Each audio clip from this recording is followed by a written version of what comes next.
Gamecock Nation, what is up? Welcome in. It is GC Live. He is Chris Clark. I am Wes Mitchell. Chris rocking his GamecockCentral.com shirt that is perfectly framed up on the screen as well. We got to get that merch store going, Chris. That is the most requested GC shirt we have ever had. Anytime I've wore any of those, my gray one was kind of my go-to. They will always get questions about how can I get that? Where can I get that? Hopefully one day, maybe one day soon, little tease there, you can get your own. But Chris, this is a game day eve episode. I guess this is kind of serving as our Friday show. Obviously the game moved to Thursday. That news coming out on Tuesday. And so this will be kind of our final thoughts we'll still have before the sandstorm going with Kendall Smith at some point on game day, still working out the details there. But this will kind of be our final big picture breakdown, preview, however you want to say it, of South Carolina versus SC State. Now a 7 p.m. kickoff on Thursday. But first, I want to tell you about our friend Clint Hammond, the Mortgage Network, ClintHammond.com, 803-771-6933. As always, if you're in the market for a new home, and right now it is a scary world out there, give Clint a shout. He'll help walk you through that process. Hunter saying no media from Sat and Clayton today. That's whack. I mean, Hunter, I would rather my coaches be paying attention to getting ready for the game they have tomorrow than talking to us idiots. So if that's our biggest issue today, that they didn't do media when they do media every single week, which is way more than coordinators ever did under Muschamp, I can't agree with the argument there. So, Chris, interesting matchup. What do you think the game plan will be for South Carolina? I mean, you got to imagine with a short week, an opponent that, no disrespect, should be overmatched again.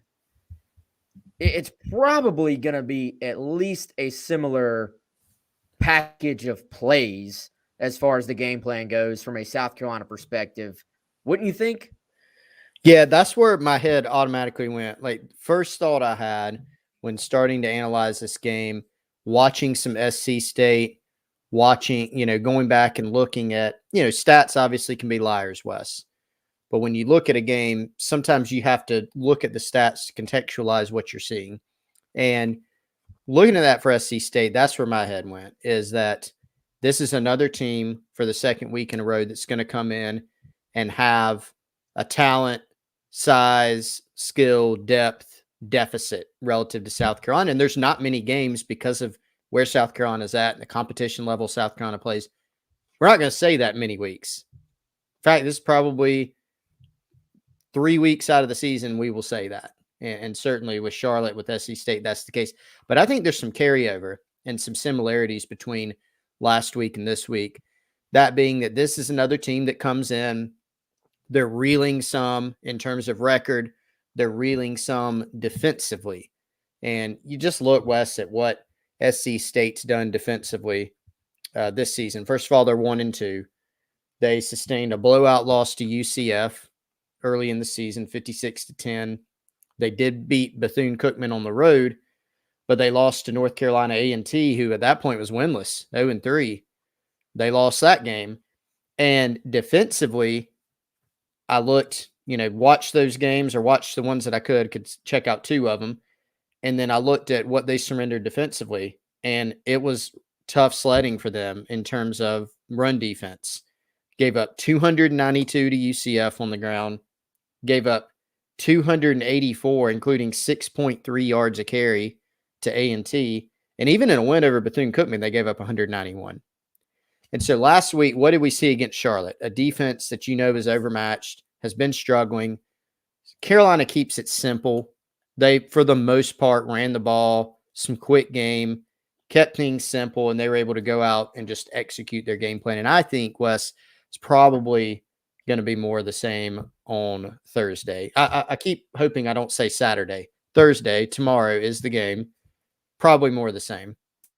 I'm sure I've already said Saturday at least once, and Pearson called me out on the radio. Right. I've probably said it multiple times and haven't even caught it. But I think it's an interesting thought. If I'm South Carolina, and I'm able to sort of go at will as far as like kind of just do whatever I want, I do wonder if they won't try to work on the passing game a little bit more if they're in control of the game, even, like I look at last week, and if you went in saying, look, we have got to establish the run. We have got to build some confidence in the running game. Got to get Marshawn Lloyd going. Like, if that was your thought process as a coaching staff, then, ding, check mark. You did that. You got Lloyd going. You got some other backs going. Built some confidence on the offensive line. If I'm looking at this from a bigger picture standpoint, part of me is going, all right, we've improved at least internally on the execution of the run game.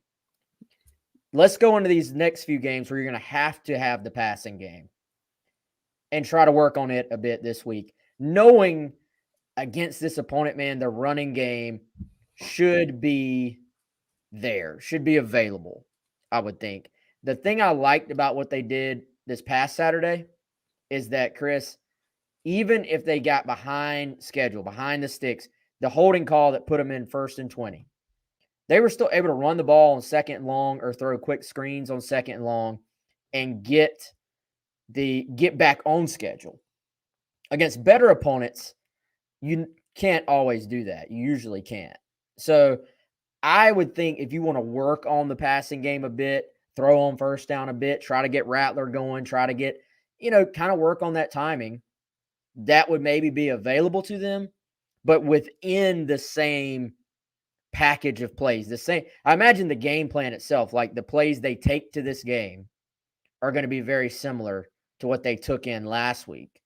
But you could maybe call it a little bit different from a play calling standpoint while still leaning on the running game, but working on intermediate and downfield passing. I'm not saying that's what they'll do. I haven't heard that at all, but I just wonder if that's a thought process, because you're going to need the passing game these next few weeks. Yeah, you are. And we know that Shane Beamer, has talked about that before the season. And I think even after the first game, maybe the first couple of games, it came up, and that this is a new quarterback, some new receivers, a new offense for those guys, for those newcomers. And so, you look at Austin Stogner, and he obviously has a rapport with Spencer Rattler, but both those guys are in a new offense. Juice Wells in a new offense. Some other guys a year older, and the timing, is they're still working on it. I think you saw that even in Arkansas. It's the best passing performance statistically for South Carolina this year. You saw some near hits or some near misses, however you want to classify it, in the Arkansas game. And so it still hasn't fully clicked. I thought, Wes, one thing I did think in the Charlotte game is that we would have seen a few more big explosive passes, a few true deep balls from Spencer Rattler where the ball's traveling, 40 yards in there or something like that. Not about 50 yards across the field, but like we saw to that amazing 30 in Marion Brown, but some more deep passes. And looking at SC State secondary, I have a similar feeling to what I thought against Charlotte, in that there's the potential to have some explosive passes in this game. But I think you're right. You can still distill it down into the framework of your offense. Go run what you run. You don't need to call a bunch of shot plays because you're playing from behind, or you feel like that's what you've got to do to win the football game. You can go call some shot plays because you feel like you can do it within the framework of the offense. Play action. Hey, we like this matchup. We've got Jalen Brooks on a corner in single coverage, something like that, within the framework. And I think, look, do people feel like the offense is fixed after Charlotte? No, you shouldn't. But were they able to provide somewhat of a blueprint of maybe what this team should be? Maybe so. And maybe you've got another opportunity this week to go and, have another performance that can build some confidence and help in game with those timing issues. Yeah, Travis Ford chiming in saying these games reveal nothing. Travis, it probably reveals very little in terms of your overall team and what they're going to do versus SEC competition. But, I'll push back on the idea that it reveals nothing at all. I mean, if that was the case, why do you scrimmage people? Why do you even practice? If reps mean nothing, why do you even play the games? Why wouldn't you just go out there and play against SEC teams? And why would you scrimmage yourself? Why would you have a spring game? Like I think these games reveal very little in terms of what you do against better opponents, but in terms of getting guys going, helping guys build confidence, building timing, revealing sometimes even who your best players are, though there can be fool's gold involved in that. Disagree entirely that it reveals absolutely nothing. I think that's a little over the top. Like you can learn something about your team from how they go about these games, and that's why you have upsets as well. So, South Carolina should win the game. I feel very confident in saying South Carolina will win the game. If nothing else is working, they'll just hand the ball to their running backs and pound this game out. They'll fall back on that if they have to. Me personally, I would like to see them show some balance, hit some of those deep balls, and show more improvement in what they can build on moving forward. As far as getting ready for a Kentucky team that obviously is going to be a huge jump up in competition. Interesting team SC State is. They ended up obviously going to a bowl game last year, beating Deion Sanders' Jackson State team, and finished on a really high note. And then, Chris, they haven't really played that well, as you said, this year. They do have some good players. They have some guys that I'm familiar with, either A, from what they did late last year, or B, a few guys I remember in recruiting. I would look at Shaq Davis, the wide receiver, 6'5", playmaker, a guy they like to throw the football down the field to. I mean, arguably their best player. Like he's definitely up there. I look at him, and I'll go through a couple other guys here in a second, but this is a run-first team. They run the ball more than they have thrown the ball so far this year. In today's age, that's a little bit against the grain, but their best player may be Shaq Davis on the outside, who's big and can run. So interesting matchup maybe with him and Cam Smith potentially. Yeah, and Shane Beamer talked a lot about him, and you could tell Beamer pretty clearly, says it in the media, but you can tell it's matching what he's telling the team, in that he is, I believe, pretty concerned about not having anyone overlook this game because it's quote unquote just SC State or their level of competition, or maybe if you're feeling yourself after beating Charlotte at home, whatever it may be. He is trying to push back on that. And so he was very much making the case if they have some good players, they have some guys that have NFL potential. And you look at Shaq Davis, I think he has a 87-yard touchdown this year. He's their leading guy. He's a big, long guy who can get over the top of you downfield and has a big frame. Their quarterback, Corey Fields, who was a really good prep player here in South Carolina, he's a capable passer. You look at him during the course of his career, he's got a lot of experience, but he's hovering around 50% accuracy, for his career, including this season. So he's had some issues with accuracy at times. So that does seem to be the prescription, is to stop that run game. Kendra Flowers, Wes, from Irmo, transfer from Wake Forest, is another one of their guys they have who will be their lead back, who's had a pretty good year as well. So that will certainly be the focus for South Carolina, is trying to stop the run on that side of the ball. Yeah, I was going to mention Kendra Flowers. We watched him in camp settings, and South Carolina, I don't know how close they were to offering. I guess it maybe depends on who you ask, but they were definitely in the thought process. They were definitely evaluating Flowers out of high school, and he ended up going to Wake Forest, started his career there, and then ends up transferring to SC State, where he is their leading running back and a good player. Like there are some good players on this roster. I think you look, they just don't have the overall talent that obviously South Carolina would, but I mean, there are absolutely players on the roster, and every year there are guys from SC State that end up being potential, NFL players. There's four NFL Hall of Famers in SC State's football history. So it seems like this program over the years has been able to get guys that have maybe slipped from an evaluation process past South Carolina and Clemson and some of the other programs, and then just done a phenomenal job of finding those guys. I mean, I remember BJ Davis, who is playing linebacker for them. I think he's from South Point, right? Like I remember him playing receiver, I think, and seeing him at a camp. And the word was like, this guy is an incredible athlete, just needs a home and needs somewhere to develop him. Because I think he was one of those guys that hadn't played a bunch of football in his life and was just a raw, great athlete. And now, Chris, I think he's leading them in tackles. Like, he's playing linebacker. They have a couple of good linebackers, I think, and appears to be playing very well for them right now. Yeah, BJ Davis, you're exactly right on what you remember there. It has that is their top defensive player. He has 16 tackles and a pair of interceptions this season. That includes one, West, that he returned 94 yards for a touchdown. So you got a linebacker that's running 94 yards for a touchdown. I don't care if you and I are trying to run him down. That's pretty good, No, that's overstating it a little bit. The competition, regardless, if you're playing college ball and you're a linebacker who can return a pick six, 94 yards, you got some athleticism. So, and that's another guy I think that Shane Beamer shouted out. By the way, Wes, unearth another one for you here. Last week, North Carolina A&T, watched a little bit more of that game earlier today. Guy who had a touchdown catch in that game for A&T, none other than Jakari Caldwell, another Rock Hill product who formerly played for the Gamecocks. Saw him on there today.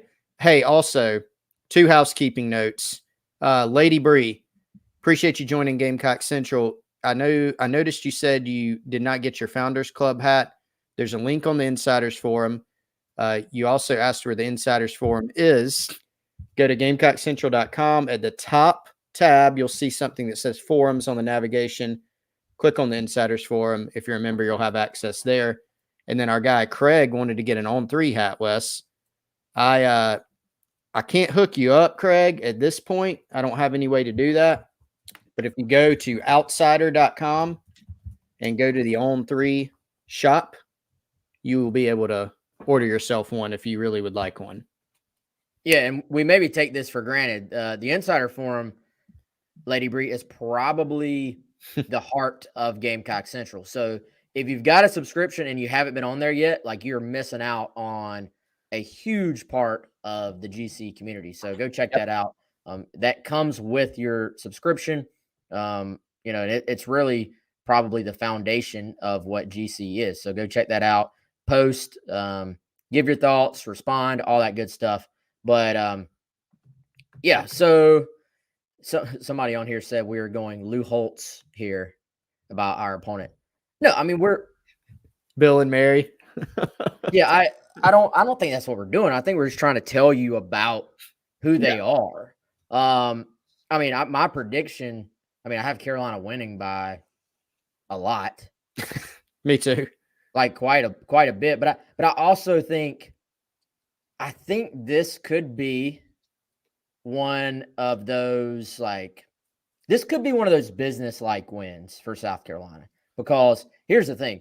If SC State just says, we're going to run the football first, and South Carolina says, well, we're going to run the football, and everybody has sort of a generic game plan because it's a short week. South Carolina's trying to get back into SEC play healthy. SC State, Frank, let's be honest, from the other side, their in-conference play means more to them in reality than this game does either, too. So I could see both sides. This could just be one of those games where the clock is constantly running. Both sides run the football. It could be a short game to where, it could be like 33-3 or something. It could be 40-10. Like y'all are acting like it's not necessarily going to be like 70-3 or just a complete waxing, I don't necessarily see it like that. Like, I could see it just being a business like South Carolina win. I think it's good to show healthy respect for SC State, because for for the level they play at, like, this is a talented team. That doesn't mean we're sitting here saying they're going to come in and beat South Carolina on Thursday. Right.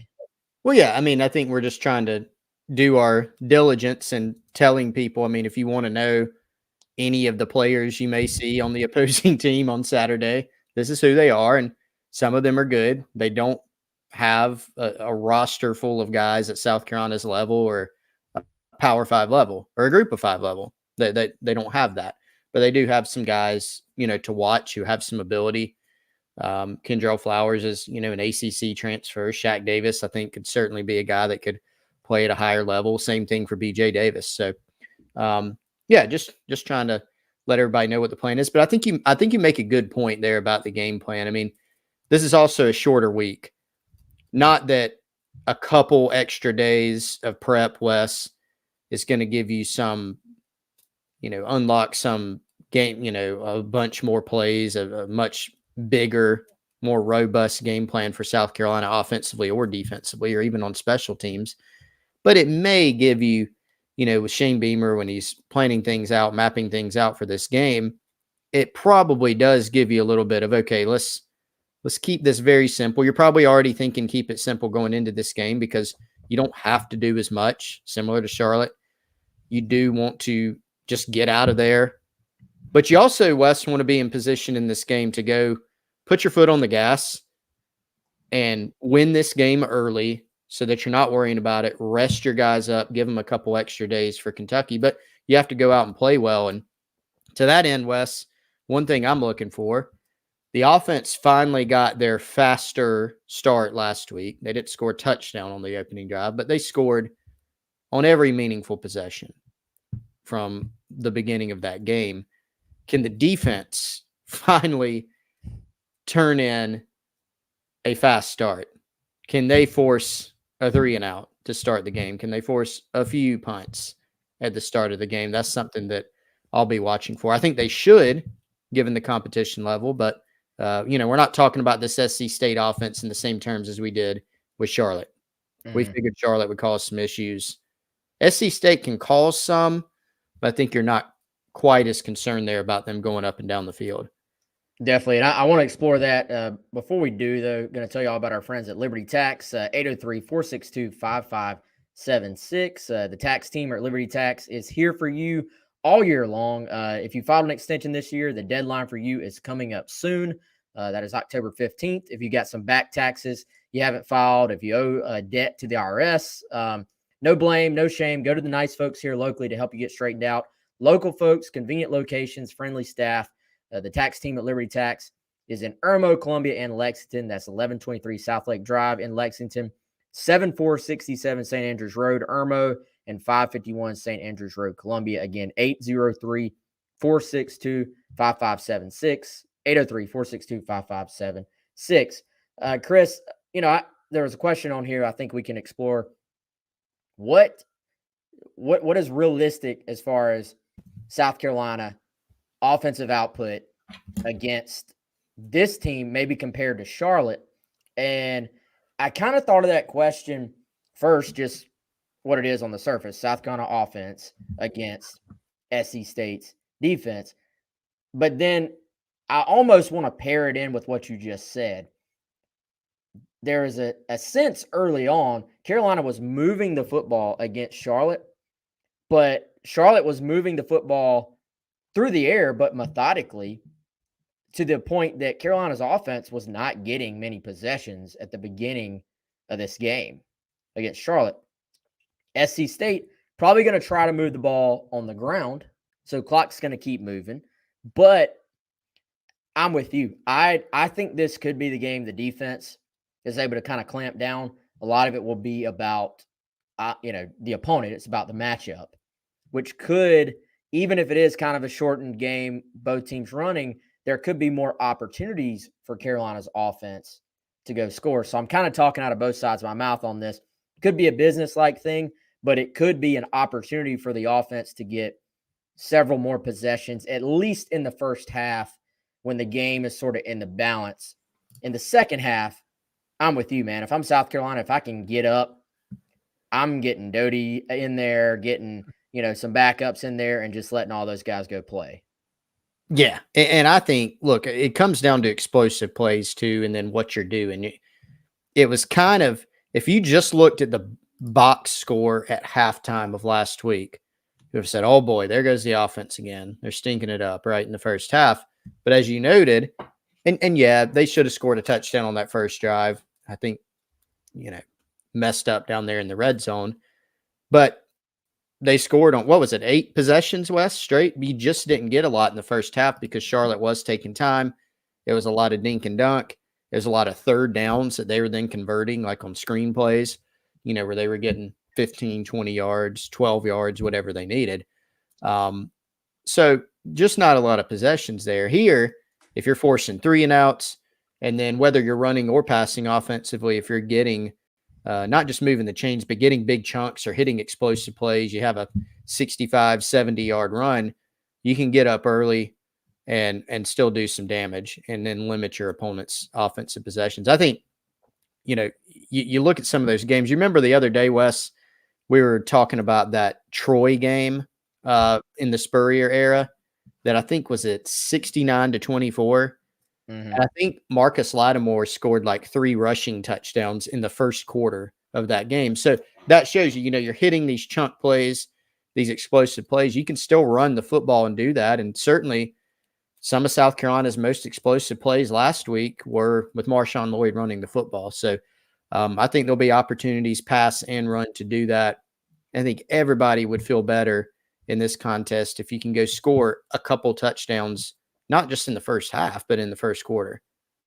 Yeah, and that game, I think Marcus he probably had 100 yards rushing just within the first 3 drives, I think. Like it was incredible how quick he started in that game. And, I think it could be a game like this. And as always, we talked about it going into the game with Charlotte. If you can turn over an opponent like this and force some turnovers, when you have takeaways, it can just snowball. And that's exactly what happened to Charlotte. They started trying to do a little too much. The rush started getting there, and it created some turnovers, and then poof, the game is over. And so, yeah, the offense was being efficient, scoring every time they had the ball, but they really just put them away with the turnovers. Could be an opportunity for that here. Or, if SC State gets down, they could just run the football and try to get out of town as well. Like some of the score, I don't know if the score matters, to be honest with y'all. Like the score of this game, as long as South Carolina wins and wins handily, the score itself may not tell the story whatsoever of the game. That the score is going to be dictated also by game flow and how these coaches kind of decide to play this and how they decide to structure what they want to do. Injury wise, Chris, man, I think this gives you another week to kind of, if guys are banged up, you can hold them out. Darius Rush is listed as questionable. Dylan Wanham listed as doubtful. I would be shocked if either one of those guys sees the field this week. Shortened week. If Wanham's doubtful anyway, then, he's not going to play. And then I would be very, very surprised if they roll Rush on back out there on a short week. I think they'll wait and get him ready for Kentucky. But, I thought it was a good sign for the overall health of this team that you saw Cam Smith out there. You saw Boogie Huntley. You saw R.J. Roderick kind of re-adding some depth there at safety. They could be getting – obviously, the Jordan Strong and Mo Kaba injuries are going to hang over their heads all season long. But other than that, as far as the just banged up guys, they have started to find their health going into this key stretch after SC State. Yeah, and I know we've covered this, but getting the depth back in the secondary was huge. I mean, Cam Smith is one of the better cover guys in the country. He's even been mocked that doesn't mean everything, but people think highly enough of him to mock him in the first round in some instances. He has that kind of ability. So just getting a guy of that caliber back is huge. But even, getting R.J. Roderick back now, he's obviously been, basically passed over for Nick Eamon-Warry because Nick has been playing so well at safety. But RJ's a guy that's played a lot of football, and Shane Beamer even pointed out this week, his press conference, that, hey, now Nick Eamon-Warry doesn't have to play 70 snaps, a game. And Mhm. if he's having to play if any starter's having to play 70 snaps in this game, then something's gone a lot more wrong than we anticipated. But being able to get those guys back is substantial. And this is one, West, where, yeah, you want to hold out your starters. And then this is a game where you want to, again, that's why I talk about the fast start. Getting this game to halftime with it basically being decided, that should be the ultimate goal here. Obviously, winning is number one, but you don't want to have SC State lingering, in the third quarter, because you want to be able to roll some other guys in there, get out of there with no injuries, preserve your depth, and then even help build some by getting some youngsters some playing time. Yeah, speaking of some of those guys, man, we saw a lot of them get in there late, against Charlotte. It was the opposite of against Georgia. South Carolina got a bunch of guys in because they were down big, got them in for a much better reason this time because they were up big. Um, any guys that caught your eye, man? I mean, I've tried to watch some of those kids, like Donovan Westmoreland has got in a bunch as kind of a third team linebacker with some of the injuries there. Joey Hunter made an appearance at nickelback late. I get the feeling they're almost kind of locking DQ Smith into that nickel spot as much as they played him every meaningful snap at nickel from what I saw against Charlotte. With RJ, Eamon Worry, and Devani kind of as your 3-for-2 spots at safety, they may just lock DQ Smith in at nickel and just let him kind of learn and progress there. Like I think he's got a chance to be really good there. But there were some other guys, man. I'll tell you what. And again, we're completely overanalyzing because you're talking about second and third teamers against backups in garbage time. I thought Kason Henry looked the part at right tackle. I thought Dre Martin looked the part at defensive tackle. And you know what? I felt like John Darius Morgan. I think he's still kind of reshaping his body a little bit. Like I think he needs to continue to reshape, but he looked like somebody who wanted to hit somebody. Like he had some attitude about him. And when the second and third team got in, there was some energy. Like they were like excited to play. You could tell. What did you think of some of those guys that got in there late?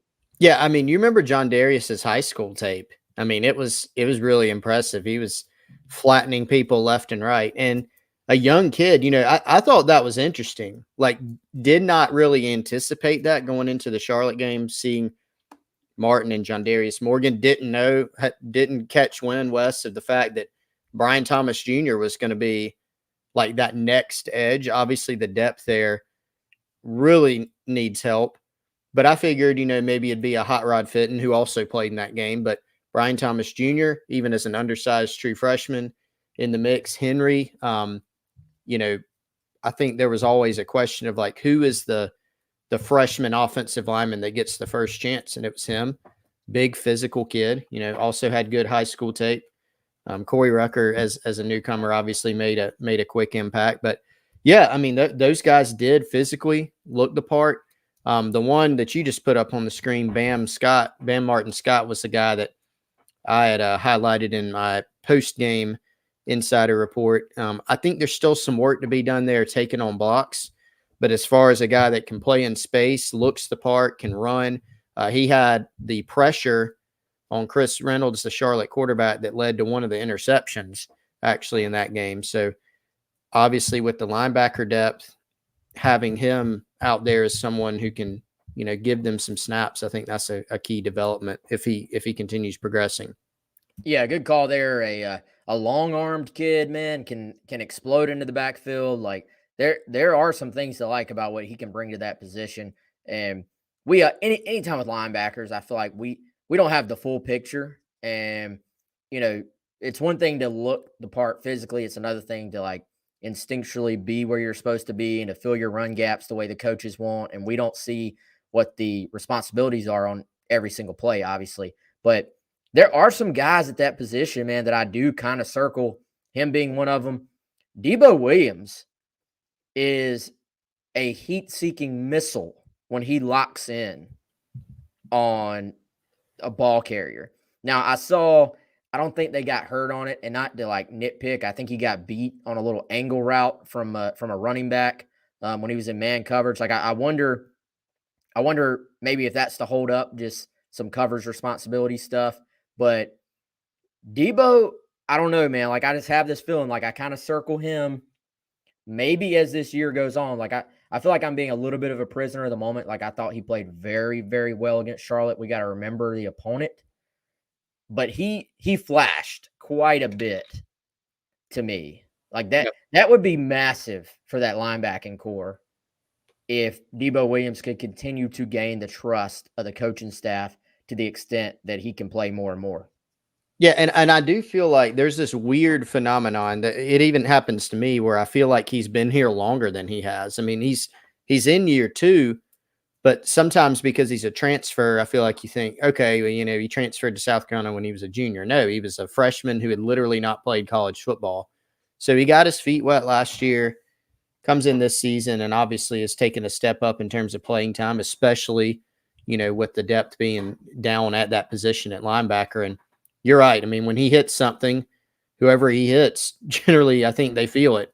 So he's got to continue to improve, but I don't think it's a stretch at all to say he's the most physical linebacker, on the team, which I think they need more of that, at the linebacker position, whether it's, playing on the perimeter, playing on the flats, stopping the run. I think he can give them something there too. So for him to continue to come on, again, that would be another very positive development for this team. Yeah, he went flying into the backfield on one of those plays and blew up a run from Charlotte. I'll tell you the other guy, man, not that he's a young player, he's a starter, but going back over the game, I thought Jordan Burch had a much more impactful game than maybe has been mentioned, or maybe people are for the most part giving him credit for. So that obviously is something South Carolina will need to continue to see. I think Gilbert Edmond has had some really nice moments since being kind of thrown into the fire. These games are big for guys like Gilbert, I think, because you need reps. You need playing time as the guy, as the starter. And this gives you a chance before you get thrown into true SEC play coming up to take a lot of reps and to learn from it and kind of to go from there. I don't know, man. That's about all I got on the game itself. I don't want to sit here and talk it to death and repeat ourselves. What do you think the crowd's going to be like Thursday? This is one of those, I've got obviously lots of friends who are Gamecock fans. I've seen everything from, hey, find somebody to take my tickets. I can't go, to screw it, I'm going to take Friday off and I'm going to tailgate that afternoon just like it's a Saturday game. What do you think expectations should be for the crowd? I've heard both too. Heard can't make it. Plans are all messed up. I've heard I'm leaving work early. Fortunately for us, Wes, it is work and fun, so we get to do it. Very fortunate with that. But yeah, I mean, Charlotte, I gotta say, so Charlotte was a sellout, right? Great crowd, man. That was a much better crowd than I thought it would be. Really. I mean, you're coming off a very disappointing game. I know it's a night game, so that typically helps you, but that was a really good crowd. So this one's a night game too. Maybe a little better than I expected. Maybe a late arriving crowd because you do have to factor in the work thing. I think traffic's going to be pretty jacked up, from about 4:30 on. So I must say a little, not as impressive as Charlotte, but probably a pretty decent crowd. I think a lot of people are trying their very best to get there. Yeah, and I think people are kind of excited about a Thursday game. Like, it is kind of fun. It's a little bit of a throwback. Again, I think this just brings back is there a nostalgia element here? Like, I feel like there's it's a little like, man, the Spurrier era. Lots of big games. Beamer was rattling them off. Birth of Sandstorm against Ole Miss, the Kentucky game where it stormed like crazy right before, and I think that was the Eric Norwood game where he goes off and then does the alma mater in the middle of an Aaron Andrews interview. So when Carolina opened the season against North Carolina, the day Shaq Rowland caught a deep touchdown pass, it stormed like crazy in the third or fourth quarter. Was that a Thursday opener as well, or was that a Saturday opener? You talking about the humid game? It was 400% humidity. I think so. Was that Thursday or Saturday? Let me see. Was that 2013 or was that the road game? It was August 29th, 2013, which does not tell us today. Anybody who's a savant in the chat that can tell us? What are your favorite? I'll look it up, man. What are your favorite Thursday games? Yeah, I mean, that Ole Miss one is probably that's pretty hard to top, right? Birth of Sandstorm. Yeah, I mean that one. I mean, there's historic value there, and I remember so much about that Dexter McCluster, out there. Yes, and the late Jevin Sneed. It was a Thursday game. 2013. Okay, that 2013 game. I just remember how humid it was. But yeah, I think that's the one that really stands out to me, man. The Ole Miss game. By the way, I love Beamer's story this week about how he called the wrong punt block, and another team they tried to fake it and it would have worked, but he accidentally called the wrong play, so it didn't. Yeah, he called it to the wrong side, I think. Side. Yep. He said. Yep. That is funny. I mean, dude, people forget Beamer was a young assistant coach. He was. When he was here. He was. That had to have been such a scary feeling. If he my follow-up is, when did he realize he called it wrong? Did he tell anybody? Yeah, what was it like before did he realize it and then had to watch the play in agony knowing it was called wrong and he couldn't do anything about it? Or after it happened, was he like, called that, because in the midst of the play, he probably sees the fake and he's like, great, this is going to work. And then he remembers, oh yeah, I called it to the wrong side. There we go. But then you just look like a genius. But did he tell, on the headset, was he like, did somebody say good job, Shane? You snuffed that one out. Did you see that coming? He's like, oh yeah, I scouted that. Yeah, I even flipped the call. Yeah, I flipped the call. I saw the formation. I thought that was awesome. That was pretty funny to admit that. I feel like a lot of coaches would not have admitted that. Those are actually some of his best press conference moments, when he goes back, like when he was talking about the defensive coordinator drawing up a scheme to try to stop Run DMC, Darren McFadden. God, yeah, rough. Yeah. The Ole Miss game, and I mean that Kentucky game, those are the ones that stand out to me. The Kentucky Thursday night, Andre Woodson, that game, and the Thursday night Ole Miss game. Those are the two that kind of defines. I mean, there are several, but those two, just when you talk about the nostalgia, those are the first two games that pop in my head if you say Thursday night. Well, the Spurrier opener for me, 2005, that one's up there. Beating NC State a couple times. I think those are both Thursday. South Carolina went to NC State and won 7-6 or something in an ugly game. That was when Stephon Gilmore had the breakup on fourth down. That was ugly. That was an ugly football. I think that was 2009, if I remember correctly. And then the game that Beamer referenced, the Russell Wilson one, that was 34-0, right? In South Columbia. Carolina. So Wilson got hurt, and Tommy Beecher, what was that? That was 2008. That was the 2008 game. Right? Yeah, that's right. Played so poorly on offense at the beginning and still won. Still won 34-0.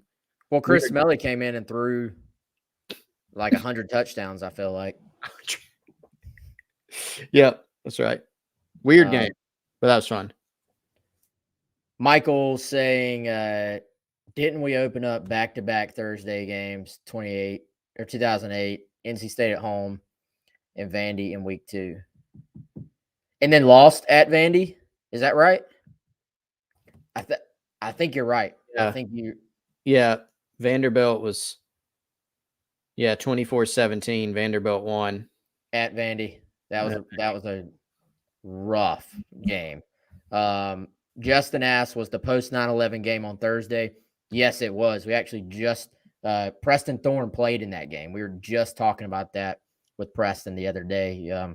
What a moment that was. That was wild. Give you chills looking at the pregame of that game. Final thoughts, Chris. What you got, man? I don't have a lot. I think we unpacked about all of it. I'll have an insider report going up on GamecockCentral.com in a few minutes, actually, if you want to have a written version of some of my thoughts and a little bit more. But no, I think this is a game that South Carolina should be able to control. But I think ideally you go out, you execute your game plan, try to hit some explosive plays, score early, keep your foot on the gas, and try to go home. Try to go home by halftime, basically. It should be the goal for South Carolina, and I think that they should be in position to do that. Yeah, no doubt, man. And we'll have plenty more content on Gamecock Central. We're going to jam as much as our normal pregame stuff for the week as we can over the next 24 plus hours. And we, of course, will have complete coverage from Williams-Brice Stadium on Thursday, and then after the game, and then Friday as well. And we'll have our normal, for what we were told, normal 11 o'clock Gamecock Central takeover on 107.5 tomorrow. We're going to have a normal Before the Sandstorm with Kendall Smith. And then it'll be kind of cool to actually just go right back in on Friday and talk about what we saw, talk about the game without having to wait it out. So looking forward to it. Maybe we'll see y'all out there at Williams-Brice Stadium. Otherwise, appreciate the support. Appreciate everybody tuning in. Appreciate everybody arguing in the chat as well. We're all about the interaction there. So y'all have a good one. Thanks again, Clint Hammond. Thanks again to Liberty Tax. We'll see